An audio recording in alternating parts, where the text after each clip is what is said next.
Ever feel like you're the one always picking up the phone first or, answering that email instantly, the go-to person for everyone else's stuff? Yeah, totally. That feeling of being constantly on call. Exactly. Well, what if I told you that one of the biggest changes you could make actually starts with, well, becoming a little less available? Okay, that's a really interesting hook, and it ties right into what we're exploring today. We're doing a deep dive inspired by this pretty insightful YouTube video from Syphoria. It talks about Carl Jung's ideas. Oh, right. Which one? It's called When You Stop Being Available, Everything Changes. And honestly, it really hits on something fundamental, Yeah. about how we interact, how we value ourselves, maybe. Okay, cool. So for everyone listening, our plan today is to kind of unpack those key ideas from the video. Like why pulling back a bit, being less available, can actually shift the power dynamics and honestly, just make you feel better. Right. We want to get straight to the insights that can, make a difference without getting bogged down in super heavy theory. Yeah. Perfect. So where do we even start with this whole unavailability thing? It sounds a bit harsh, maybe. Well, maybe not harsh, but definitely powerful. The first big thing the video points out is this significant shift in dynamics. When you're not immediately accessible, things change.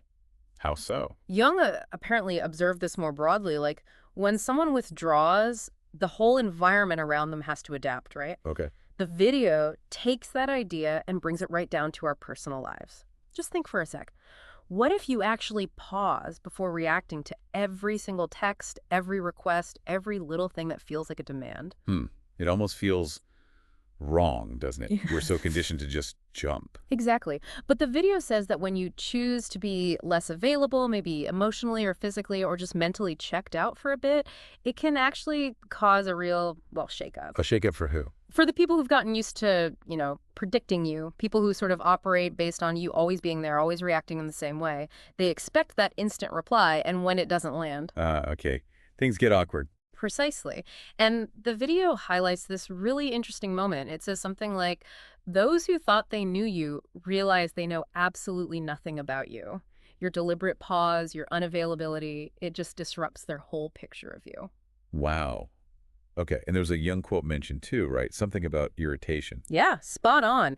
Everything that irritates us about others can lead us to a better understanding of ourselves. So how does stepping back, being less available, connect to that? How does it help us understand ourselves?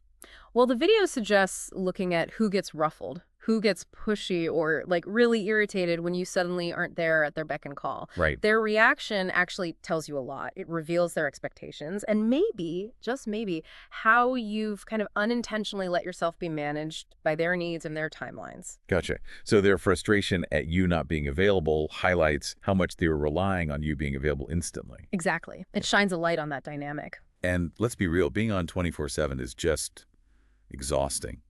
All those knee-jerk yeses, the forced smiles, the emotional energy we just pour out constantly, it leaves you feeling totally drained. Oh, absolutely. I think we've all been there. That, like, unexplained fatigue or frustration the video talks about, it's real, I bet loads of listeners are nodding along right now. for sure. And that constant being on, it depletes what Jung called our psychic energy. We can dig into that a bit more later, but the main point here is Yeah. becoming unavailable isn't about, like, ghosting the world. It's more a conscious choice, choosing your priorities, setting some healthy boundaries. And in Jung's view, it's part of moving towards individuation, becoming your whole authentic self. Right, individuation, Mm. becoming more you. And the video made a really strong point about silence too, didn't it? It really did. Something like silence can be stronger than 1,000 arguments. Yeah, and that withdrawing out of awareness, not fear, is an act of power.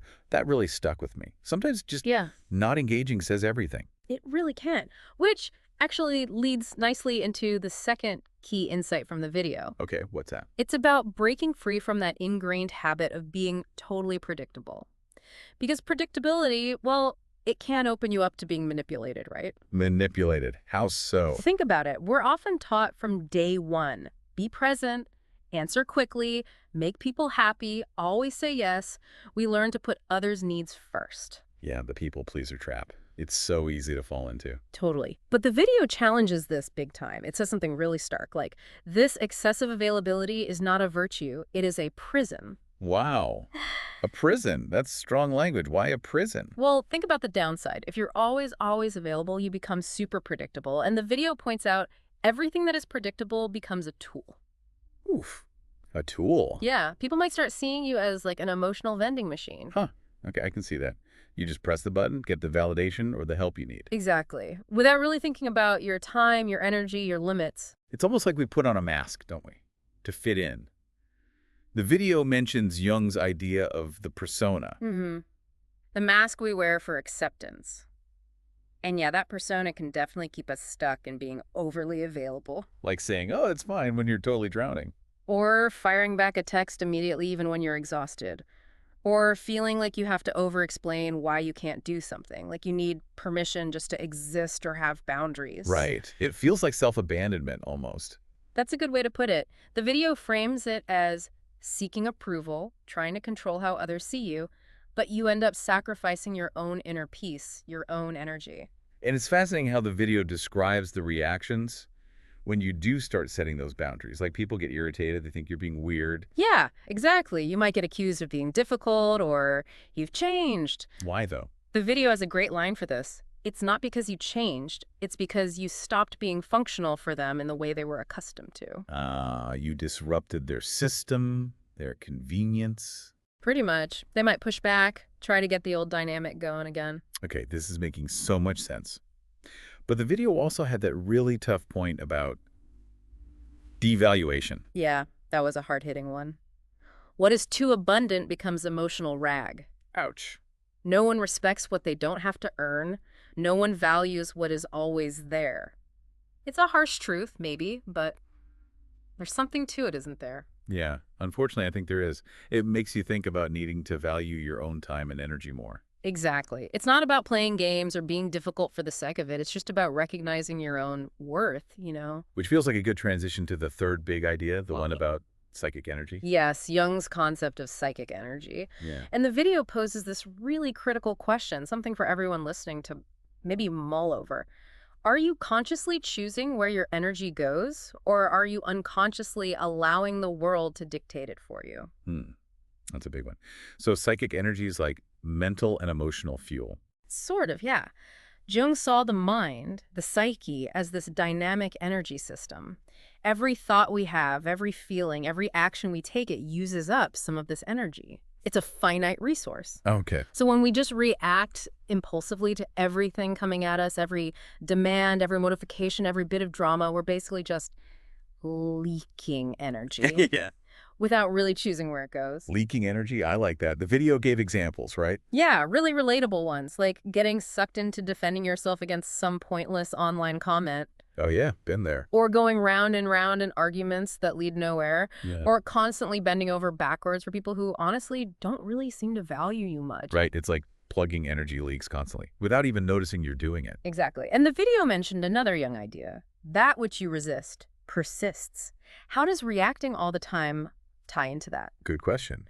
Well, if you're constantly reacting to something, pushing against it, arguing with it, you're actually feeding it your attention, your energy. So you keep it alive in your head, basically. You stay tied to it. Precisely. You become tethered.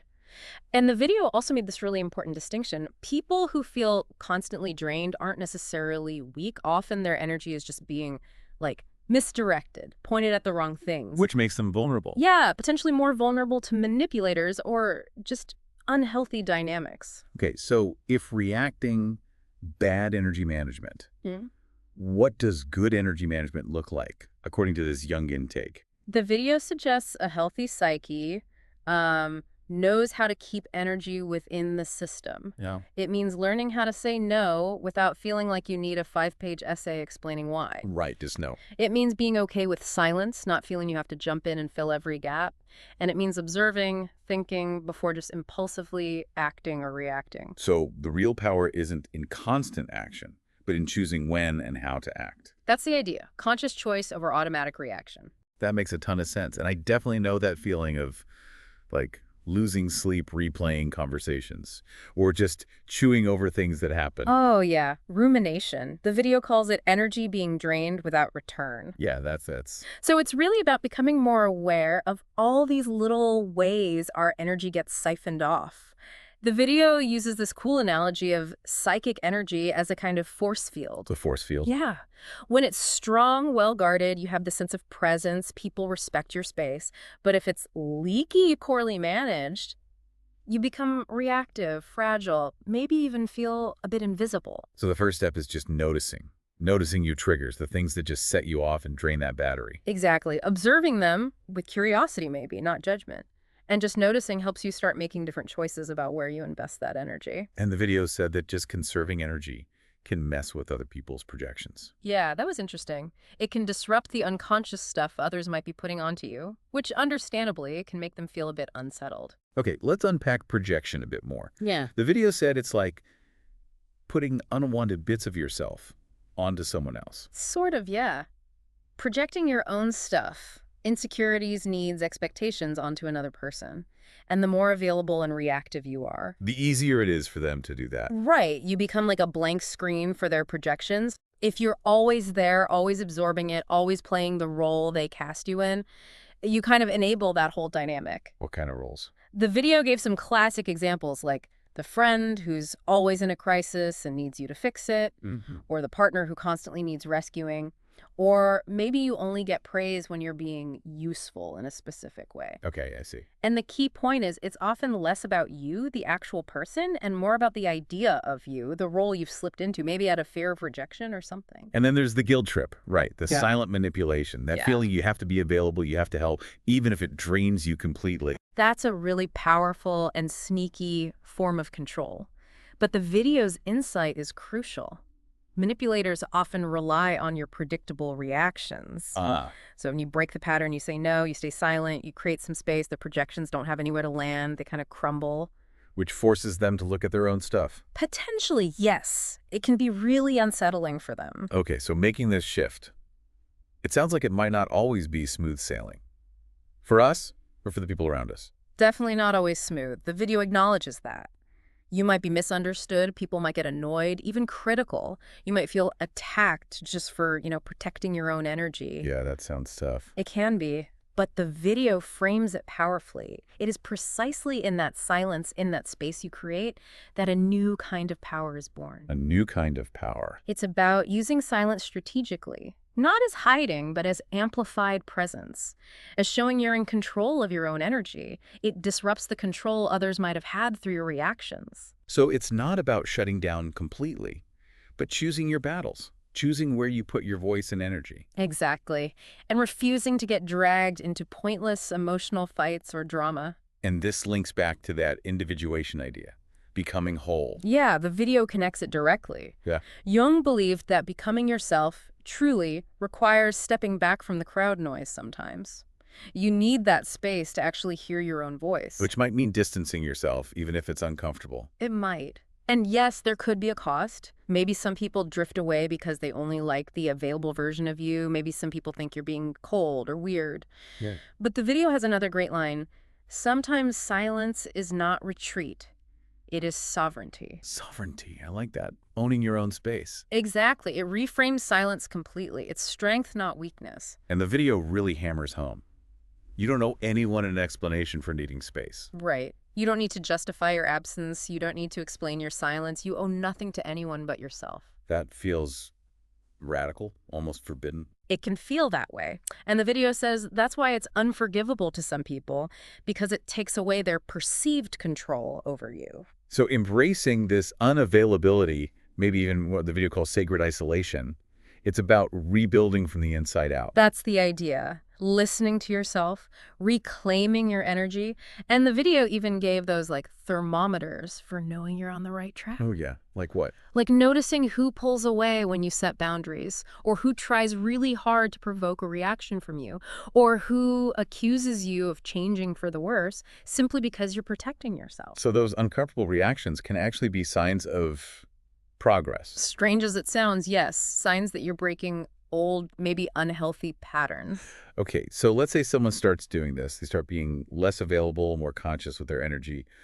What actually happens? What's on the other side of that initial awkwardness? Well, the video paints a pretty compelling picture. First, yeah, there might be that uncomfortable silence inside you and maybe around you. But then gradually that silence starts to feel different. It becomes cleansing, healing even. Healing. Yeah, you start moving towards what the video called a solitude of total presence, a solitude of the strong. The constant mental noise starts to quiet down. Yeah. Clarity starts to replace confusion. Peace replaces anxiety. And this genuine inner strength starts to grow, replacing that old need for everyone else's approval. So it ties back to Jung's idea of needing to step away to find yourself. Exactly. Individuation needs that distance sometimes.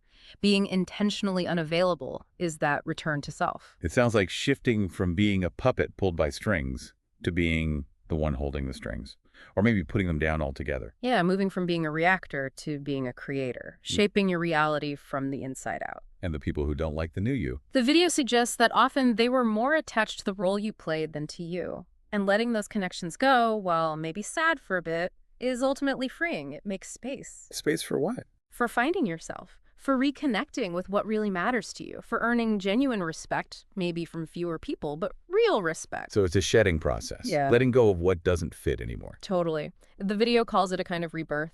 You Right. stop accepting, emotional crumbs. Emotional crumbs. Yeah. Or mind games or fake affection. You start choosing what aligns with your own peace, your truth, your sense of wholeness.